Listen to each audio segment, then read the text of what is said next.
जो उनकी पूरी ज़िंदगी थी वो इस थीम को डेडिकेटेड थी। हाँ, पूरा लेखन it was as if death was his only subject, किसी भी किताब में, कहानी में। मुक्तिबोधि कविता की तो लाइन ही है, अंधेरे में पार्टनर तुम्हारी पॉलिटिक्स क्या है। क्या थी उनकी पॉलिटिक्स? ये एलिगेशन बिल्कुल बेसलेस है, अनफाउंडेड। ये तो अनफेयर है ये क्रिटिसिज्म, बट मैं ये भी बोल रहा हूँ कि क्रिटिसिज्म है ही नहीं। प्रेमचंद जिन्होंने प्रिस्क्राइब की, रेकमेंड की तोड़ फोड़ की भाषा कि आपको पूरे समाज को ही तोड़ के फिर से बनाना है, लेखक का काम ये है। हाँ, उनका आदर्शवादी यथार्थवाद जो प्रेमचंद ने शुरू किया, उसको रिजेक्ट करते हैं वर्मा, और उसको रिजेक्ट करके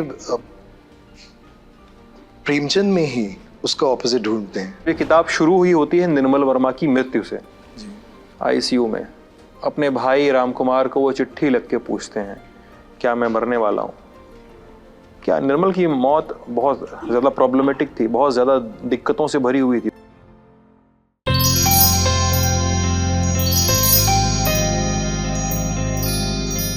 ये बातचीत एक ऐसे लेखक के बारे में है जिसने जब हिंदी में अपने काम को सामने रखा दुनिया के सामने, तो उसे पढ़कर बहुत सारे लेखकों और पत्रकारों ने इस्लाह लिया, लिखना सीखा।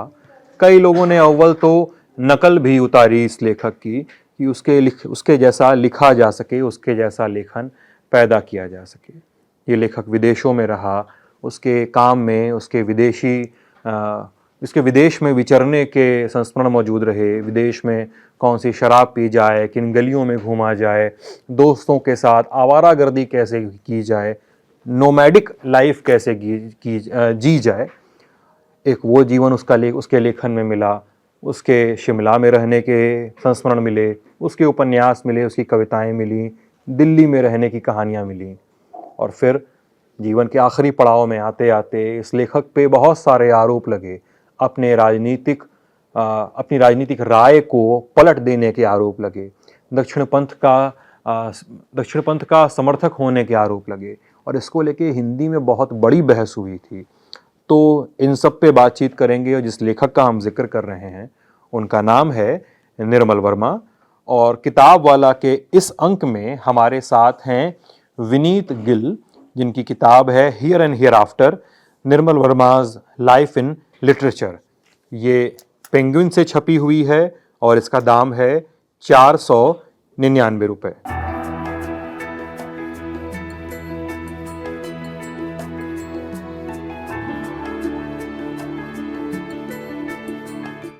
विनीत किताब वाला में बहुत बहुत स्वागत है। मैंने जो इंट्रो दिया उससे कोई आपत्ति आपको? नहीं, सही, आपने सही बोला। वो शुरू जो आपने जिस बात से किया कि उनकी नकल उतारना बहुत आसान है, उनके लेखन की, तो वर्मा का स्टाइल पैरोडी करना बहुत इजी है।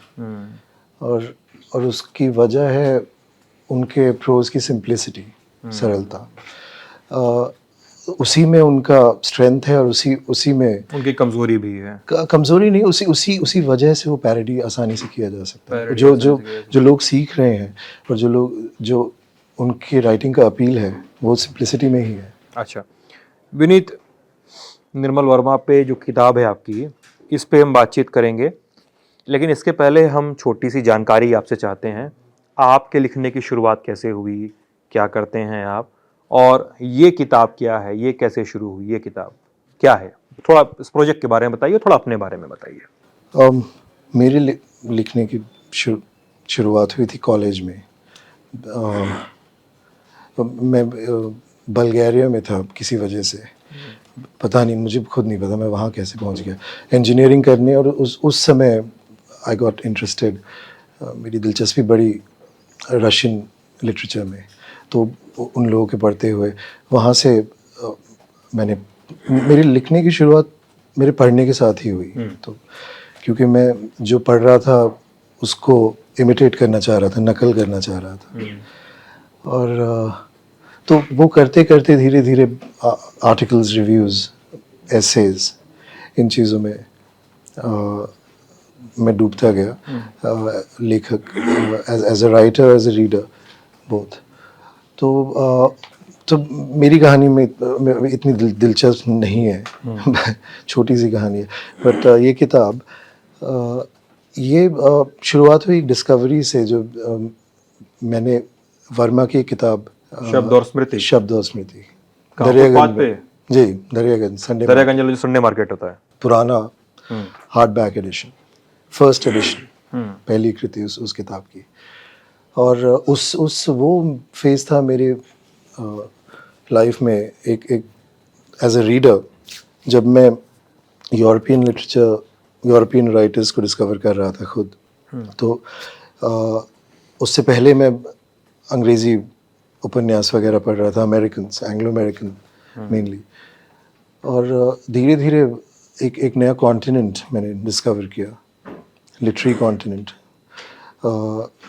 उसमें जर्मन राइटर्स, फ्रेंच राइटर्स, चेक राइटर्स। तो उन लोगों को जिस समय मैं पढ़ रहा था, उसी टाइम पर मैंने शब्द और स्मृति उठाई, और वही रेफरेंसेस मुझे इस किताब में मिले। तो मैं हिंदी उस समय पढ़ता नहीं था। हिंदी को एक साहित्यिक भाषा के रूप में मैंने अभी हाल ही में समझना शुरू किया है, एक्सप्लोर करना शुरू किया है। और वो किताब उस यात्रा की भी शुरुआत थी मेरे लिए।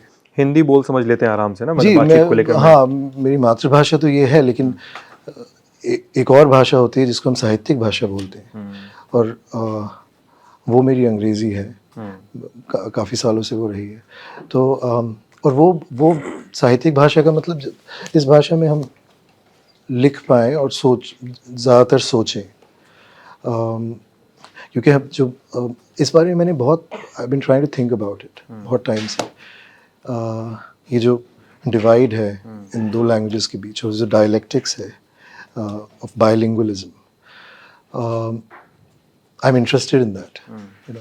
और इसमें जो जो जो मदर टंग है, एक अमेरिकन क्रिटिक है ह्यू कैनर, उन्होंने बहुत अच्छा लिखा है इस बारे में कि हम कितनी वर्ड्स यूज़ करते हैं एक पूरे जीवन काल में, एक मातृभाषा में। तो आप 100-200 शब्द अगर आपको आते हो बेसिक, तो वो आप इंस्ट्रूमेंटल यूज़ कर सकते हैं उस लैंग्वेज का।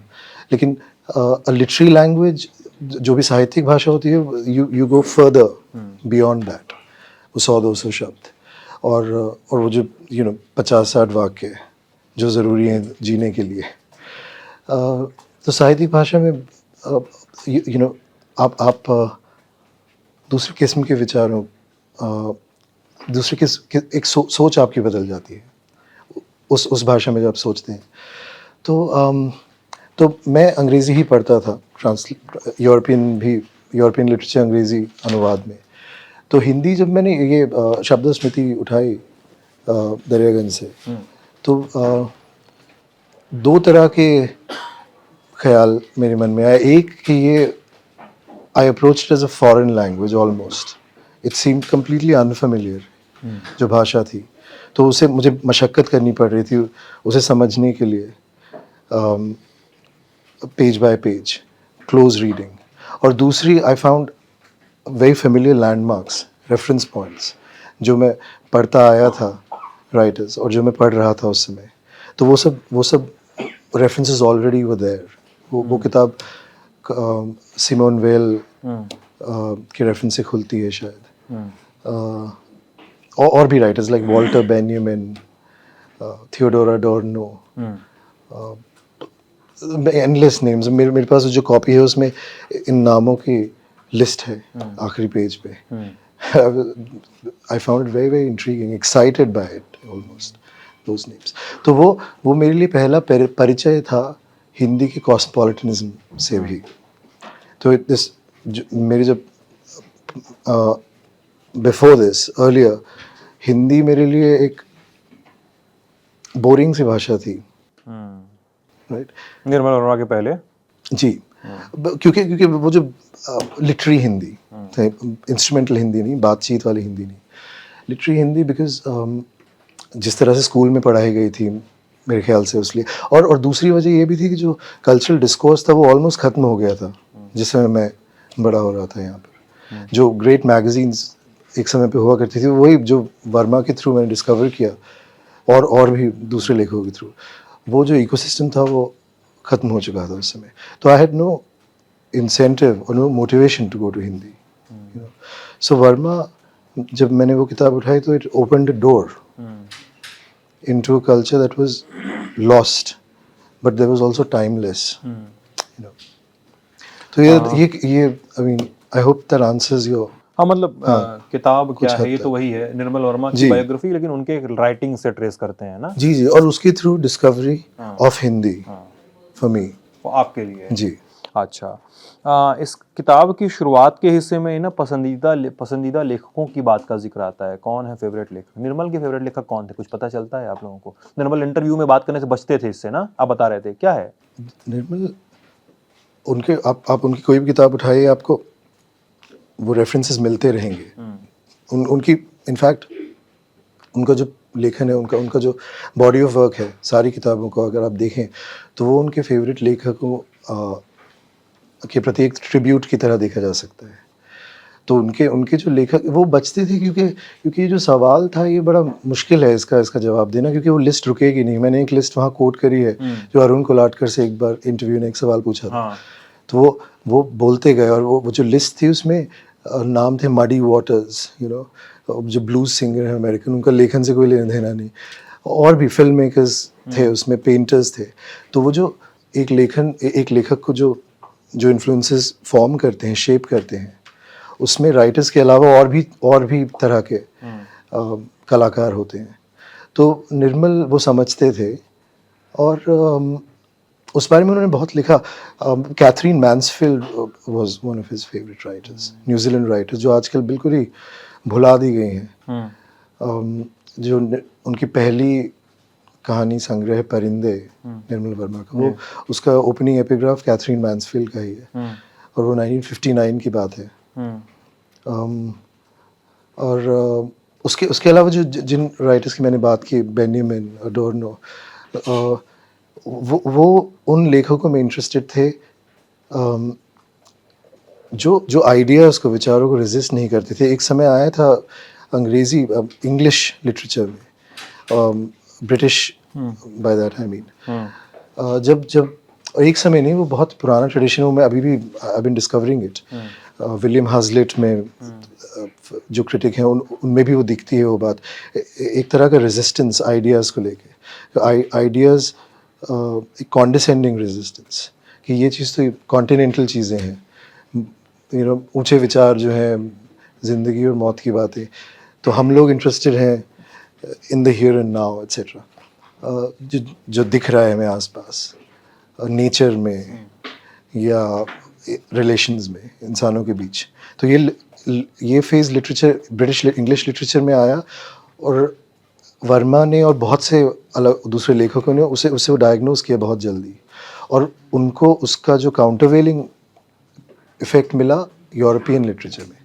सो Verma, in other words, Verma was interested in writers who engage with ideas, big ideas as well, you know, उसमें इंटरेस्टेड थे वो। जी। Russians, he was greatly influenced by Maxim Gorky. बहुत पहले उन्होंने पढ़ा, और उनके जब वो उनके बचपन में ऑलमोस्ट रशियन लिटरेचर का इन्फ्लुएंस, तो आप किसी भी हिंदी लेखक को उठा के देखें, रशियन के बिना आपको मिलेगा नहीं कोई किसी लेखक का इमेजिनेटिव वर्ल्ड, उसमें रशियन लिटरेचर का बहुत बड़ा इन्फ्लुएंस रहा है हिंदी में। अच्छा, एक चीज़ मैं मेरी एक टिप्पणी भी कह लीजिए, मेरा एक कमेंट भी कह लीजिए आपकी किताब पे, और एक कंसर्न भी कह लीजिए, और इसको लेकर एक सवाल भी यहाँ पे मैं गूंथना चाहता हूँ।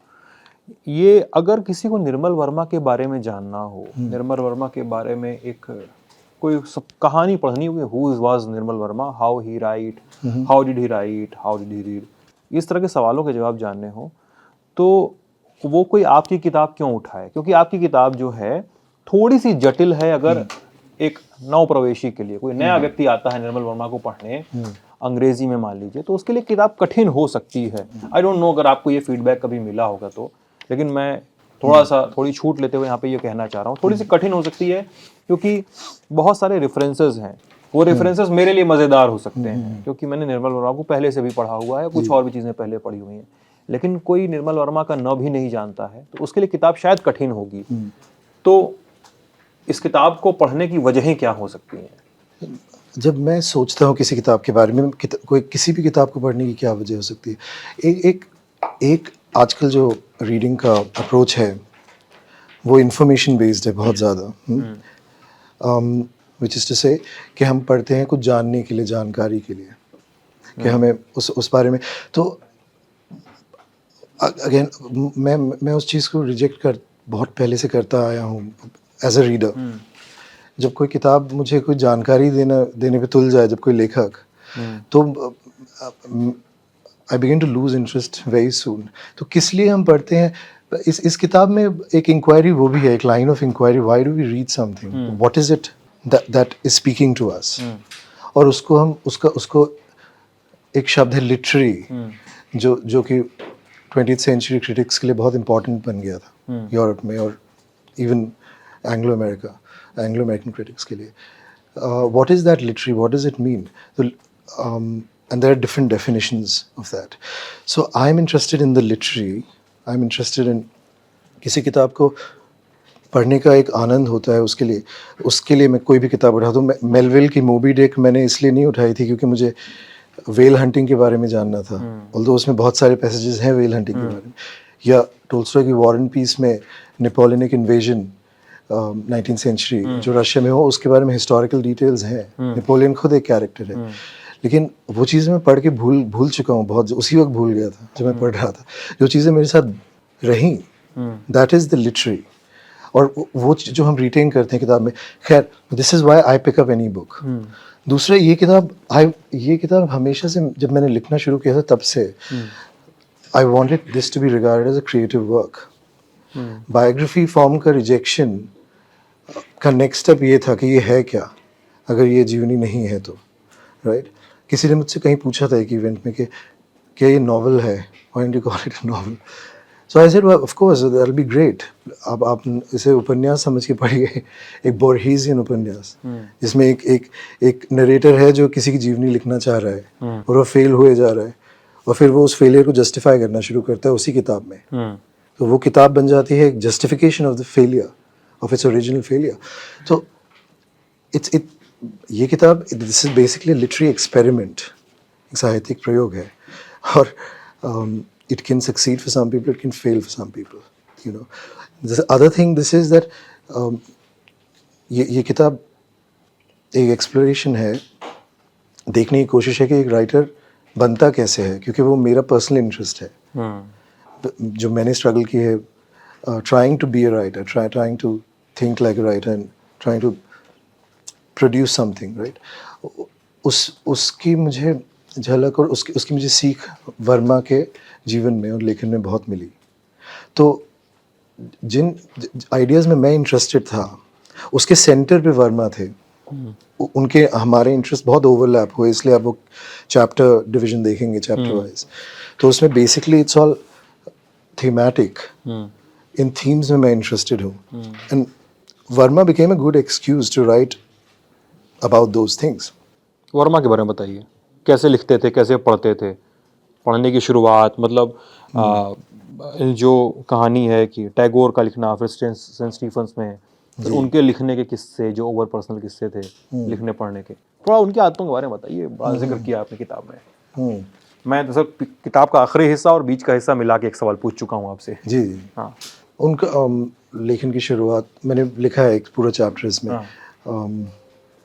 शुरुआत में कुछ मैगज़ीन्स वगैरह, धार्मिक मैगज़ीन्स भी आती थी उनके घर पर, वो भी पढ़ते थे। हाँ, गीता प्रेस वाली। हाँ, तो उसका भी कुछ इन्फ्लुएंस रहा होगा। टैगोर की गीतांजलि कभी श्रीनगर में बैठ के पढ़ रहे थे हाउस बोट पर, और उसको imitate, again what you mention शुरू में, इमिटेशन बहुत ज़रूरी है किसी भी लेखक के लिए। तो वो उसको इमिटेट करने की कोशिश में एक पोएम लिख डाली, और फिर वो खो गई उसमें। उन्हें दिख गया कि इसमें कोई वैल्यू नहीं है। उसके बाद सेंट स्टीफंस में वो थे दिल्ली में, और डीयू में फिर एमए किया हिस्ट्री में। और तो वहाँ पर कोई टीचर थी जिन्होंने उनसे बोला, वो उस समय अंग्रेज़ी में ही लिखते थे थोड़ा बहुत, हाँ, जो अपना यूनिवर्सिटी के रिलेटेड जो राइटिंग होती। तो पहली कोई कहानी उन्होंने हिंदी में लिखी for the college magazine, Stephen's की कॉलेज मैगज़ीन के लिए। और उसके बाद जो बड़ा इन्फ्लुएंस था उनकी ज़िंदगी में, वो थे उनके भाई, बड़े भाई राम कुमार, जो पेंटर थे। पेंटर। हाँ। जी, एक ही परिवार में इतने दो राम कुमार दिग्गज। की मौत अभी हाल फिलहाल 2018-19 में हुई शायद। जी उसी समय जब मैंने किताब लिखनी शुरू की थी, हाँ उसी समय, उसी हफ्ते. उसी समय. So it was a big loss for me also because मैं सोच रहा था मैं उनके साथ और मिलूँ. मैं उनसे एक ही बार मिला हूँ. वो इंटरव्यू किया था मैंने उनका उनके घर पर दिल्ली में. तो राम कुमार लेखक थे वर्मा से पहले, पब्लिश्ड राइटर थे और उनके इंटरेस्ट बड़े सिमिलर से थे. यूरोप की एक जर्नी सी किताब भी है उनकी, ट्रैवल बुक भी है, ट्रैवलॉग. तो उनको देखकर उनके फुटस्टेप्स में, followed in his footsteps also. तो वहाँ से उनकी शुरुआत हुई. और जो पहली किताब थी परिंदे, जब वो आई तो उसे पढ़ के अभी भी नहीं लगता कि वो किसी अप्रेंटिस राइटर या किसी यंग राइटर की किताब है. आप परिंदे पढ़ें और आप अंतिम अरण्य पढ़ें तो आपको लगेगा एक ही आदमी ने लिखी है दोनों किताब. ऐसा होता बहुत कम है. लेखकों के जब करियर को आप देखते हैं तो the trajectory is very easy to sort of perceive. Verma में वो दिखता नहीं है. It's almost a constant single line, Parinde से लेकर अंतिम अरण्य तक. It's almost as if he was ready, you know. Ashok Vajpeyi told me once in Delhi this thing that कि दो ही ऐसे कलाकार हुए हैं जो मंच पे बैठे और उस्ताद हो गए.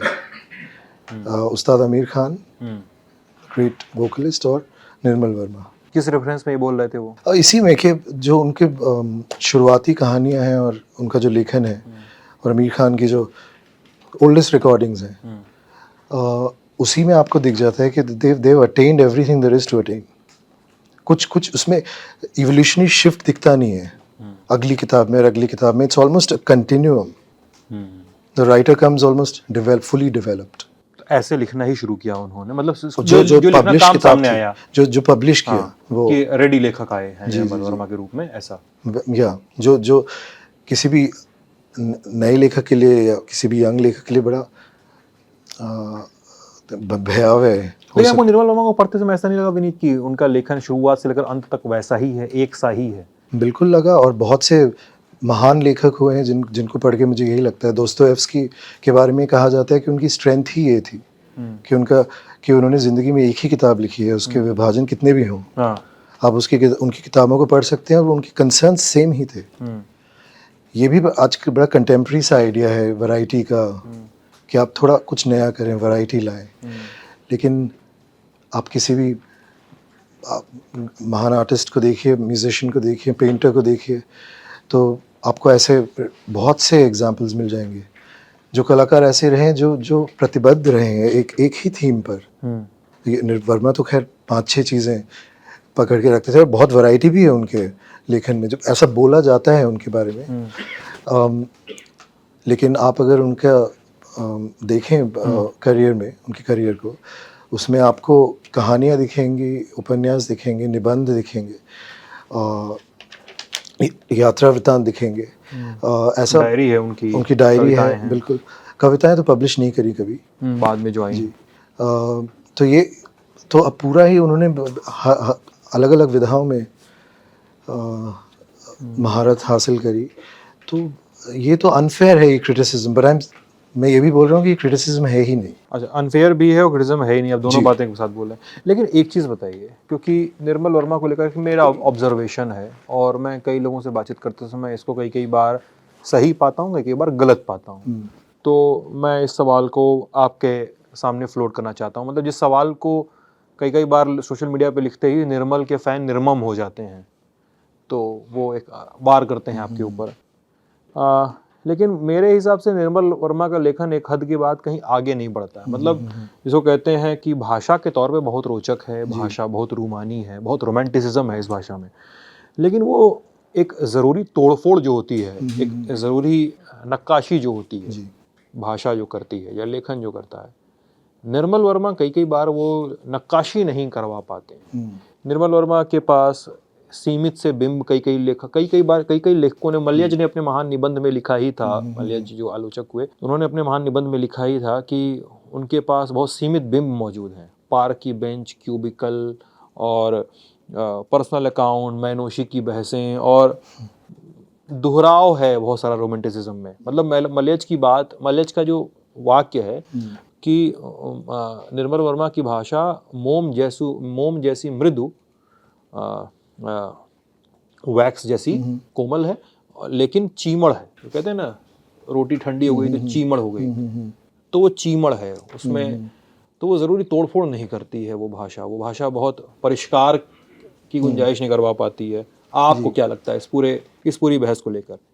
क्योंकि मैं अपने ऑब्जर्वेशन, मैं ये कह के कि मेरा ऑब्जर्वेशन है, मैं ये कह के बहुत सारे लोगों को बहुत सारी लड़ाइयों से बचा भी रहा हूँ, तो मैं बहुत सारे तीर अपने ऊपर ही चलवाने के लिए रेडी हूँ इस समय। जी, नहीं समझ सकता हूँ मैं। इसमें मेरे को क्या बोल सकते हैं इसमें हम? Of course it's an observation, बिल्कुल, लेकिन आप किसी राइटर से आप एंगेज उसी के टर्म्स पे करते हैं, किसी भी राइटर से, तो टर्म्स राइटर सेट करता है। तो वो अगर तोड़-फोड़ अपने यूज़ किया, तो अगर एक कलाकार होने का बहुत इम्पोर्टेंट एस्पेक्ट ये है कि आपको बहुत सारी चीज़ें एब्जॉर्ब करनी पड़ती हैं। आप चॉइसेस, यू मेक चॉइसेस। किसी भी जो क्रिएटिव प्रोसेस के सेंटर पे चॉइस मेकिंग होता है, और उसका मेकिंग चॉइसेस, उसका सबसे ज़रूरी हिस्सा ये है कि आप रिजेक्ट क्या कर रहे हैं, कौन सी चीज़ आप चूज़ कर रहे हैं ना देखने, कि मैं इसमें इंटरेस्टेड नहीं हूँ। वर्मा उस तरह के वर्मा में वो चीज़ बहुत शुरू में दिख जाती है, जो चीज़ें वो रिजेक्ट कर रहे हैं। अब वर्मा को आप देखें किस समय वो he is coming of age at a time when Agyeya is huge. हाँ, तो जो उनके क्रिएटिव सिर्फ फोरफादर्स हैं, जो मेंटोर्स हैं, वर्मा एक्सेप्ट करते हैं अज्ञा को एज ए मेंटोर, लेकिन वर्मा अज्ञा की एपिक इमेजिनेशन को उसी समय रिजेक्ट कर देते हैं, परिंदे से ही।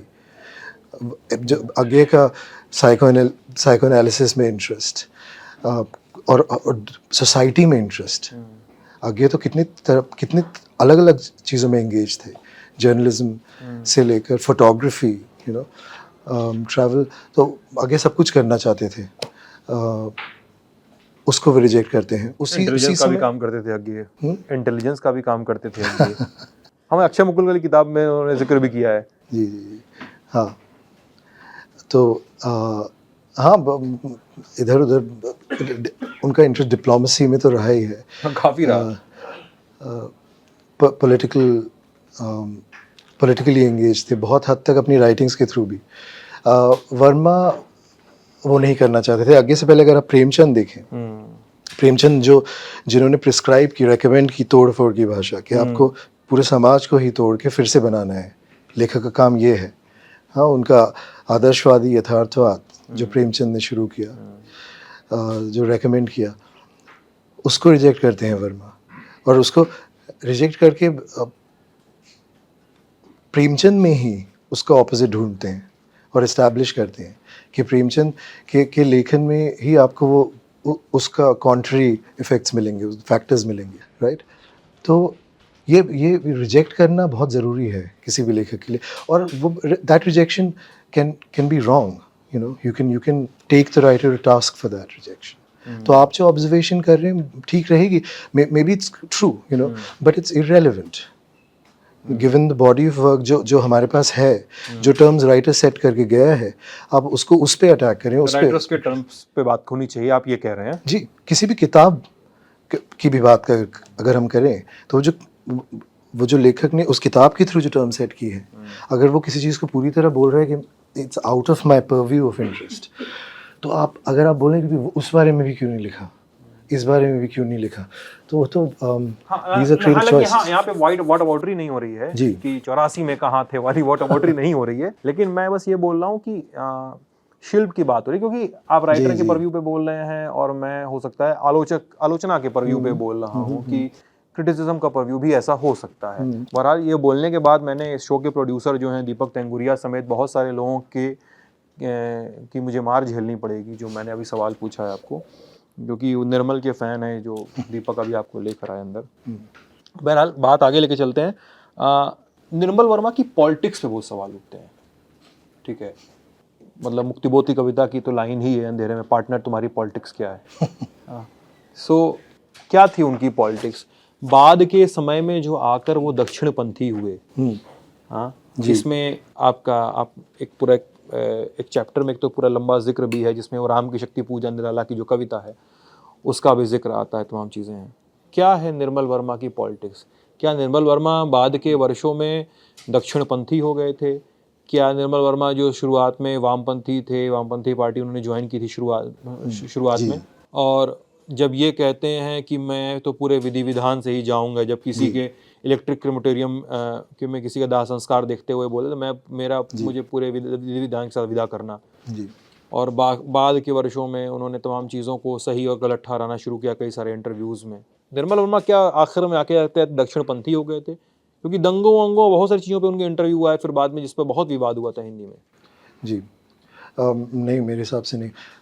हुसैन, आपको याद है जब हुसैन को यहाँ से हाँ, निकाला एग्ज़ाइल गया, हुआ। कौन सा साल था वो? मुझे साल एकदम अच्छे से याद नहीं, लेकिन साल 2002 या 3 की घटना होगी। बहुत उनकी उम्र थी। वर्मा 2005 में निधन हुआ हाँ। वर्मा का। बहुत बहुत बीमार थे, बार बार रिकरिंग इलनेस। हुसैन के सपोर्ट में जो एक इंसान खड़ा हुआ था, among the very few, Nirmal Verma उसमें से एक थे। बहुत, ये अंत की बात कर रहा हूँ मैं। तो ये एलिगेशन बिल्कुल बेसलेस है, अनफाउंडेड। बिकॉज अब हमारी कुछ समाज हमारा कुछ ऐसा हो गया कि अगर हम किसी को पिजनहोल ना कर सकें तो फिर वो गुस्सा आ जाता है हमको कि समझ नहीं आ रहा है क्या हो रहा है, वेयर डज ही फिट। खाके में बैठाना हाँ जरूरी हाँ है हाँ, किसी को। दक्षिण पंथ और वामपंथ, he wasn't that.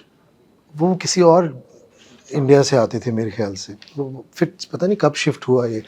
I am also very sort of disconcerted by that, by this whole tendency. Why can't a person have sort of contradictory opinions also at the same time? तो इंटरेस्टिंग तो आदमी उसी से बनता है, लेखन भी उसी से इंटरेस्टिंग बनता है, कॉन्ट्रडिक्शंस।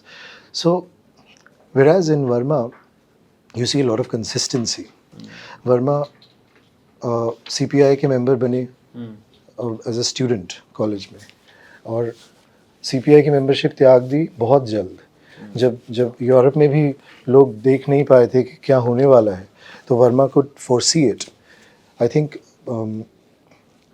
1956 में बहुत से लोगों ने सीपीआई की मेंबरशिप, कम्युनिस्ट मेंबरशिप छोड़ी। 1968 में जब प्राग स्प्रिंग को क्रश किया गया, वर्मा ने हंगरी के बारे में, जब हंगेरियन इन्वेजन हुआ था, उस समय उन्होंने पार्टी मेंबरशिप छोड़ी, क्योंकि उसी समय वो समझ गए थे कि this is not the right politics, you know, this is that this has to be resisted as well. ये जो यूटोपिया है ये आने नहीं वाला है, कम्युनिस्ट यूटोपिया। उसके बाद जो उनकी पॉलिटिकल एजुकेशन शुरू होती है वो होती है प्राग में, जब 9 साल रहे प्राग में, 8 साल? 9 साल 9 साल। 1959 से 68। 68 प्राग जब सोवियत इन्वेजन हुआ उससे 2 हफ्ते पहले, फॉल शुरू हुआ उसके पहले निकल गए। 2 हफ्ते पहले निकल नहीं गए, वो रहना चाहते थे। उनकी जो पहली बीवी थी, वाइफ थी, उनको ट्रांसफर हुआ था कुछ वैसा इंग्लैंड में। हाँ। वो डॉक्टर थी, तो उनके साथ उन्हें जाना पड़ा, और वो दुखी थे इस बात को लेके कि वो रेडियो पे सुन रहे थे उस समय। उनकी शायद सबसे मार्मिक और सबसे अच्छी किताब है हर बारिश में, जो कि उसी शहर के ऊपर है पूरी किताब। चेकोस्लोवाकियन इन्वेजन, प्राग स्प्रिंग, और उसको कैसे रेजिस्ट किया वहाँ के इंटेलेक्चुअल्स ने, और उसके बाद क्या हुआ 71 में जब वो दोबारा गए। वो कुछ निबंध हैं उस किताब में। ऐसी बहुत कम किताबें हैं जो किसी बाहरी आदमी ने लिखे हो as a complete insider about another culture, complete different culture. तो वो जो एम्पैथी थी वर्मा की एज अ राइटर, वो उसमें दिखती है इस किताब में। तो वो उनका दूसरा घर ही था, second home, he used to call it that. तो when Prague fell in 68, he was in London, he was following it, and he could never forgive himself for having exited at such a crucial, कभी नहीं, बिल्कुल। वो चाहते थे कि वो वहाँ रह के कुछ करें, वो वहाँ रह के उनका साथ दे जो उनके दोस्त थे, उनमें जिनमें से कई लोग गायब हो गए, गायब कर दिए गए। कई इंटेलेक्चुअल्स, प्रोफेसर्स थे जो टैक्सी चलाने लग गए, जो विंडो क्लीनर्स बन गए, ऐसा बहुत हुआ। तो जिक्र किया है आपने जी। तो कोई लेखक थे वो खिड़कियां साफ करने लगे थे वो। जी जी। आइवन क्लीमा एक बहुत अच्छे लेखक थे, उनके दोस्त भी थे वर्मा के। उन्होंने उनका मेमोस पढ़े, उनकी किताबें पढ़ें, उसमें ये सब आपको मिलेगा जो वहाँ इंटेलेक्चुअल्स के साथ हुआ। तो ये उनकी पॉलिटिकल एजुकेशन वहाँ से शुरू होती है सही तौर पे। और जो एंटी लेफ्ट आइडियोलॉजी है और एंटी लेफ्ट कन्विक्शन जो था वर्मा का, वो प्राग से ही आया, क्योंकि उन्होंने देखा कि कम्युनिज्म का असली रूप क्या है। ठीक है, उसके बाद second important phase in his political thinking happens जब वो 75 में दिल्ली में इमरजेंसी के समय जो प्रोटेस्ट में वो शामिल रहे दूसरे लेखकों के साथ, रेणु के साथ। रेणु उनके बहुत प्रिय लेखक थे, रेणु को तो गुरु मानते थे जी, मेंटोर भी थे। तो एनी काइंड ऑफ अथॉरिटेरियनिज्म, किसी भी तरह का ये एब्सोल्यूटिज्म उनको नहीं पसंद था। और दूसरी जो भेड़ चाल है राजनीति की, उससे वो बचते थे। तो ये गट फॉर्म करना और ये मूवमेंट्स, आंदोलन, प्रोग्रेसिव राइटर्स से दूर रहे पूरी ज़िंदगी। और उसके अगेंस्ट लिखते भी, प्रोग्रेसिव्स के अगेंस्ट नहीं, इस टेंडेंसी के अगेंस्ट कि आप अपने साथी ढूंढें और एक आंदोलन खड़ा करें। तो उनके लिए लेखन एक अकेलेपन का काम था, और आप उसे अकेले ही कर सकते हैं। तो ये था उनका पॉलिटिकल सॉर्ट ऑफ आउटलुक। लेकिन ये बताइए, जब निर्मल वर्मा फिर ये क्यों बोलते हैं कि ज्ञानी विज्ञानी लोग इंदिरा गांधी की इमरजेंसी के इंटेलेक्चुअल जितने हैं, इमरजेंसी के सपोर्ट में, इमरजेंसी के विरोध में जितना लिखना बोलना चाहिए था उतना नहीं बोल रहे हैं? तो मैं ये नहीं कह रहा हूँ कि वो निर्मल वर्मा ने कहा था ना ये। जी, मैं ये नहीं बोल रहा हूँ कि वो पॉलिटिकल राइटर नहीं थे। अब हम वहीं चॉइस और रिजेक्शन की बात कर रहे हैं। आप अलग अलग फॉर्म्स में अलग अलग choices, you make different choices. तो अगर आप बोलें कि अब मैं कहानी और उपन्यास भी इसी तरह लिखूं जो ओवर्टली पॉलिटिकल हो, हाँ, तो वो उसको उन्होंने रिजेक्ट किया। उनका जो सबसे पॉलिटिकल उपन्यास था रात का रिपोर्टर, वो जो कि इमरजेंसी का, जी, उसमें भी आपको एक sort of A political concern दिखता है। उसके सेंटर में भी आपको दिखता है कि वो उपन्यास actually it's not about the emergency at all, framework है उस समय का। लेकिन वर्मा बहुत ही एंगेज तरीके से लिखते रहे हैं पॉलिटिकल राइटिंग। मैंने जो किताब का जिक्र किया हर बारिश में, आउट एंड आउट पॉलिटिकल किताब है। It's an anti Soviet book. Verma was on the black list. वहाँ पे मैं स्कॉलर से मिला प्राग में, उन्होंने मुझे बताया कि उनकी किताबें हटा दी गई यूनिवर्सिटी से हर बारिश में। और उनका जो वहाँ से जो वो लिख रहे थे किताब, एसेज, टाइम्स ऑफ इंडिया के लिए अंग्रेज़ी में आर्टिकल्स, उसमें it was all political writing. Emergency में उन्होंने उस समय पे लिखा एक मैगज़ीन के लिए, I think what was the name of the magazine, forgotten, मैंने मेंशन किया है किताब में। वो मैगज़ीन उसी इशू के बाद बंद हो गई जब उन्होंने लिखा इमरजेंसी के अगेंस्ट। और बहुत वोकली, बहुत आउटस्पोकन थे वो एज अ पॉलिटिकल राइटर। और ये वजह है जो आप सुन रहे हैं, जो आप क्रिटिसिज्म सुनते हैं कि ये इन्होंने उस बारे में क्यों नहीं लिखा या इतनी इस तरह से। वो इसलिए बोल रहे हैं वो लोग क्योंकि it wasn't as if Verma was not a political writer, वो थे पॉलिटिकल राइटर। लेकिन ऐसे बहुत सारे टॉपिक्स थे जिन पर उन्होंने वो नहीं लिख पाए किसी भी वजह से। अच्छा, विदेश बहुत जाते थे निर्मल वर्मा। प्राग के बारे में आपने जिक्र किया कि आप भी गए ही थे, और कई सारे लेखक उनकी किताबों में भी मिलता है कि बहुत महंगी महंगी और बहुत नायाब किस्म की शराबें भी पीते थे, पब में बियर पी के दोस्तों के साथ आवारागर्दी करने निकल गए, जहाज पे चढ़ गए। बहुत सस्ती शराब पीते थे, मैंने सुना है। महंगी सस्ती सब हर तरह की शराब पी लेते थे। उनका प्रेफरेंस था सस्ती शराब। हाँ, ये मुझे बड़े अथॉरिटी फिगर ने बताया रिसेंटली। हाँ, कि सस्ती शराब पीते थे। जबकि मैंने सुना है कि वो महंगी मिल जाए तो दोनों ही मिला जुला के जो मिल जाता था पीते। एनीवे, बट या और एक तो ये था जीवन उनका, लिखना पढ़ना चल रहा था। लेकिन आपकी किताब में जिक्र है कि जितना सुंदर और जितना चश्मदीद जिक्र उन्होंने प्राग का किया है, प्राग वैसा बचा नहीं। आप जब प्राग गए, निर्मल वर्मा को पढ़ने वाला जब कोई प्राग जाएगा पहली बार, तो प्राग में क्या दिखेगा? निर्मल वर्मा प्राग देखेगा, क्या दिखेगा उसको? निर्मल वर्मा का प्राग उन्होंने लिखा, वेद इन जो उनका नॉवल है बहुत, वेदिना। वो इंटायरली प्राग के ऊपर ही है वो, और वो उसका जो नरेटर है वो टूरिस्ट गाइड ही है, और वो किसी एक ऑस्ट्रियन औरत को प्राग दिखा रहा है, घुमा रहा है, एक हिंदुस्तानी वहाँ का क्लेम कर रहा है कि ये है मेरा शहर। तो वो भी उसी दुनिया में पॉसिबल था ऐसा, इस तरह का सॉर्ट ऑफ टर्न अराउंड। हाँ, आजकल आप ये सोच नहीं सकते। तो प्राग जो उनका था, जो अर्बन शहरी हिस्सा था प्राग का, जब मैं गया था तो मैं उन्हीं लैंडमार्क्स में मैंने जाने की कोशिश करी जहाँ वो थे। उनका जो फेवरेट कैफ़े था, कैफ़े स्लाविया, जो प्राग का बहुत माना हुआ लिटरी कैफ़े है, और रिल्के जर्मन पोएट एक समय पे लिखा करते थे, सब बोलते हैं।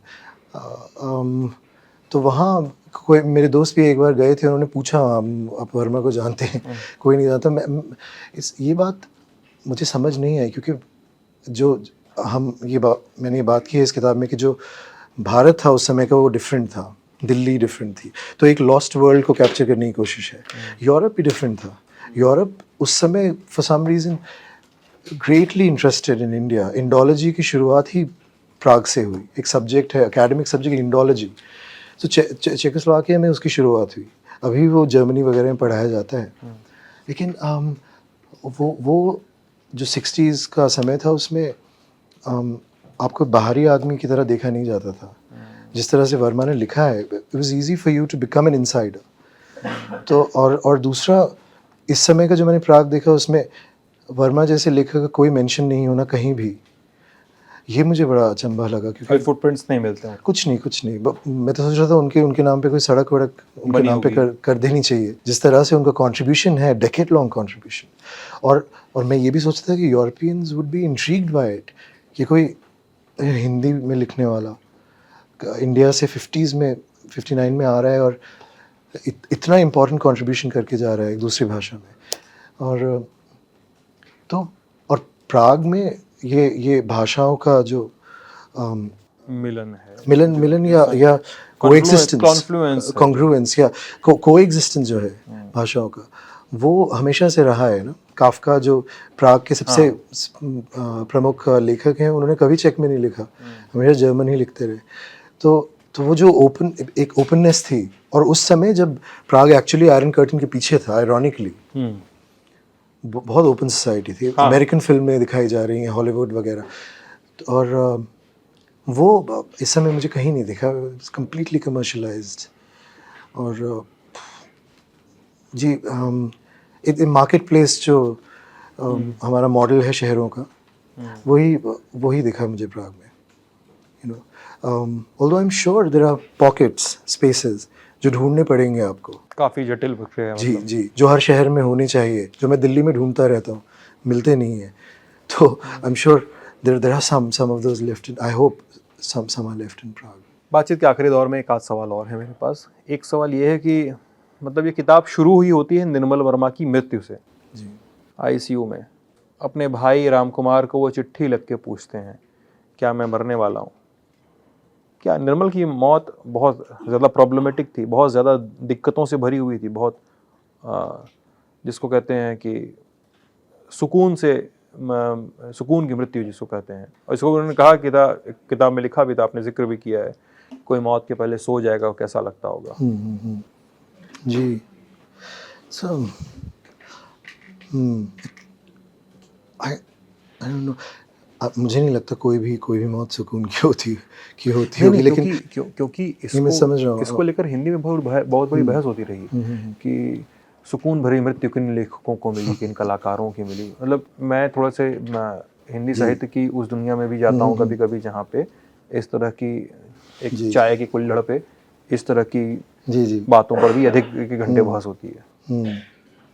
नहीं, उनका बीमारी के साथ तो स्ट्रगल बहुत समय तक रहा। इनमें कैंसर डायग्नोज हुआ तो इट कुडंट हैव बीन, जी। और आई वाज टोल्ड के heavy doses of chemo, radiation वगैरह, तो couldn't have been easier. It you know, so तो बहुत मुश्किल है उसको इमेजिन भी कर पाना, किसी के लिए भी, सिर्फ इस केस में नहीं। लेकिन इससे मैंने शुरुआत इस वजह से की क्योंकि जो उनकी पूरी ज़िंदगी थी वो इस थीम को डेडिकेटेड थी। हाँ, पूरा लेखन I've said somewhere that it was as if death was his only subject. बार बार वो उसी चीज़ पर वापस आने की कोशिश करते हैं किसी भी किताब में, कहानी में। तो जो इंसान पूरे ग्रीक क्लासिकल ग्रीक सेइंग है to philosophize is to learn how to die. तो for Verma it was to maybe he was writing in order to learn how to die, writing about death. और जब वो सामने आती है वो चीज़, और जब when he has to go, when he has to accept it. So I mean, I don't know. I hope it seems very graceful the way he went. गोर विडाल अमेरिकन राइटर बोलते थे कि जब मैं कोई बायोग्राफी पढ़ता हूँ मैं एंड में चला जाता हूँ पहले। मृत्यु कैसे हुई? क्योंकि वो कैरेक्टर डिटरमिन वो लास्ट चैप्टर करता है, हाउ द मैन और द वुमन डाइड।